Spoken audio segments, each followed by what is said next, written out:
माँ की ममता। हमें अम्मा जी इस वक्त ज़हर लगती जब वो सर्दियों में ज़बरदस्ती हमारा सर धोती, आंखों में साबुन कांटे की तरह चुभता और कान अम्मा की डांट से लाल हो जाते। हमारी ज़रा सी शरारत पर अम्मा आग बगोला हो जाती और कपड़े धोने वाला डंडा उठा लेती, जिसे हम डिमनी कहते थे, लेकिन मारा कभी नहीं। कभी ऐन वक्त पर दादी जान ने बचा लिया, कभी पापा ने और कभी हम खुद ही भाग गए। गांव की रौनकों से दूर ऐन फसलों के बीच हमारा डेरा था। डेरे से पगडंडी पकड़कर गांव जाना अम्मा का सबसे बड़ा शॉपिंग टूर हुआ करता था, और इस टूर से महरूम रह जाना हमारी सबसे बड़ी बदनसीबी। अगर कभी अम्मा अकेले गांव चली जाती तो वापसी पर हमें मरुंडे से बहलाने की कोशिश करती। हम पहले तो नन्हे हाथों से अम्मा जी को मारते, इनका दुपट्टा खींचते, फिर इनकी गोद में सर रख कर मुंह फाड़ फाड़ कर रोते।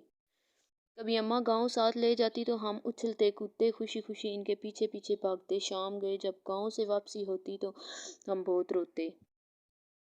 हमें गांव अच्छा लगता था माँ, हम गांव में कब रहेंगे। मेरे सवाल पर अम्मा वहीं घिसा पिटा जवाब देती, जब तू बड़ा होगा, नौकरी करेगा, बहुत से पैसे आएंगे, तेरी शादी होगी, वगैरह वगैरह। यूं हम माँ बेटा बातें करते करते तारीख डेरे पर आन पहुंचते। मुझे याद है गांव में बाबा मुजफ्फर के यहाँ शादी का जश्न था। वहाँ जलने बुझने वाली बत्तियां भी लगी थी और पटाखे भी फूट रहे थे। मैंने माँ की बहुत मिन्नत की कि रात इधर ही ठहर जाएं, लेकिन वो नहीं मानी। जब मैं माँ जी के पीछे रोता रोता गांव से वापस आ रहा था तो नीयत में फतूर आ गया और चुपके से वापस गांव लौट गया।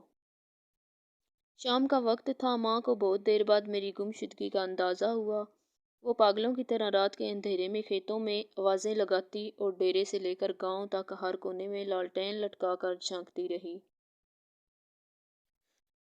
रात गए जब मैं शादी वाले घर से बाजियाब हुआ तो वो शेरनी की तरह मुझ पर हमला आवर हुई। इस रात अगर गांव की औरतें मुझे ना बचाती तो अम्मा मुझे मार ही डालती। एक बार अब्बू जी अपने पीर साहब को मिलने सरगोदा गए हुए थे। मैं इस वक्त 6-7 साल का था। मुझे शदीद बुखार हो गया। अम्मा जी ने मुझे गर्म चादर में लपेट कर कंधे पर उठाया और खेतों में गुजरती 3 किलोमीटर दूर गांव के अड्डे पर डॉक्टर को दिखाने के लिए ले गई। वापसी पर एक खाले को फलंगते हुए वो खेत में गिर गई, लेकिन मुझे बचा लिया। इन्हें शायद घुटने पर चोट आई। इनके मुंह से मेरे लिए हस्बी अल्लाह निकला। ये वाकई मेरी ज़िंदगी की सबसे पुरानी याददाश्तों में से एक। यकीनन वो बड़ी हिम्मत वाली खातून थी और आखिरी सांस तक मेहनत मुशक्क़त की चक्की पीसती रही। फिर जाने कब मैं बड़ा हो गया और अम्मा से बहुत दूर चला गया। साल भर बाद जब घर आता तो माँ गले लगाकर खूब रोती, लेकिन मैं सबके सामने हंसता रहता। फिर रात को जब सो जाते तो चुपके से माँ के साथ जाकर लेट जाता और इनकी चादर में मुंह छुपाकर खूब रोता। माँ खेत में चारा काटती और बहुत भारी पंड सर पर उठाकर टोके के सामने आन फेंकती। कभी कभी खुद ही टोके में चारा डालती और खुद ही टोका चलाती। जब मैं घर होता तो मकदूर भर इनका हाथ पिटाता। जब मैं टोका चलाते चलाते थक जाता तो वो सरगोशी में पूछती, बात करूं तुम्हारी फलां घर में। वो जानती थी कि मैं पैदाइशी आशिक हूँ और ऐसी बातों में मेरी बैटरी फुल चार्ज हो जाती थी।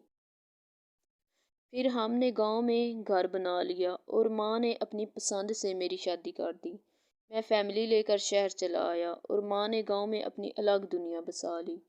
वो मेरे पहले बेटे की पैदाइश पर शहर भी आई। मैंने इन्हें समंदर की सैर भी कराई। कलफटन के साहिल पर चाय पीते हुए उन्होंने कहा, इस समंदर में तो हमारे डेरे का छप्पर ज्यादा खूबसूरत लगता है। माँ बीमार हुई तो मैं छुट्टी पर ही था। इन्हें कई दिन तक बिस्को पान खिलाकर समझाता रहा कि मामूली पेट का दर्द है, जल्द अफाका हो जाएगा। फिर दर्द बढ़ा तो शहर के बड़े अस्पताल ले गया, जहां डॉक्टर ने बताया कि जिगर का कैंसर आखिरी स्टेज पर है। खून की फौरी ज़रूरत महसूस हुई तो मैंने खुद ब्लड बैंक बेड पर जा लेटा। माँ को पता चला तो इसने दुख से देख कर इतना कहा, क्यों दिया खून, खरीद लाता कहीं से पागल कहीं का। मैं बमुश्किल इतना कह सका, अम्मा खून की चंद बूंदों से तो वो कर्ज भी अदा नहीं हो सकता। جو آپ مجھے اٹھا کر گاؤں ڈاکٹر کے پاس لے کر گئی تھیں اور واپسی پر کھالا پھلانگتے ہوئے گر گئی تھیں۔ وہ کھلکھلا کر ہنسی تو میں نے کہا، اماں مجھے معاف کر دینا، تیری خدمت نہ کر سکا۔ میرا خیال ہے کہ میں نے شاید ہی اپنی ماں کی خدمت کی ہوگی۔ وقت ہی نہیں ملا، لیکن وہ بہت فراخ دل تھی۔ بستر مرگ پر جب بار بار میں اپنی کوتاہیوں کی ان سے معافی طلب کر رہا تھا تو کہنے لگی، میں راضی ہوں بیٹا، کاہے کو بار بار معافی مانگتا ہے۔ ماں نے میرے سامنے دم توڑا، لیکن میں رویا نہیں۔ دوسرے دن سر بھاری ہونے لگا تو قبرستان چلا گیا اور قبر پر بیٹھ کر منہ پھاڑ پھاڑ کر رویا۔ ماں سے بچھڑے مدت ہو گئی، اب تو یقین بھی نہیں آتا کہ ماں کبھی اس دنیا میں تھی بھی کہ نہیں۔ آج بیت اللہ کا طواف کرتے ہوئے پٹھانوں اور سوڈانیوں کے ہاتھوں فٹ بال بنتا بنتا جانے کیسے دیوار کعبہ سے جا ٹکرایا۔ یوں لگا جیسے مدتوں بعد پھر ایک بار ماں کی گود میں پہنچ گیا ہوں۔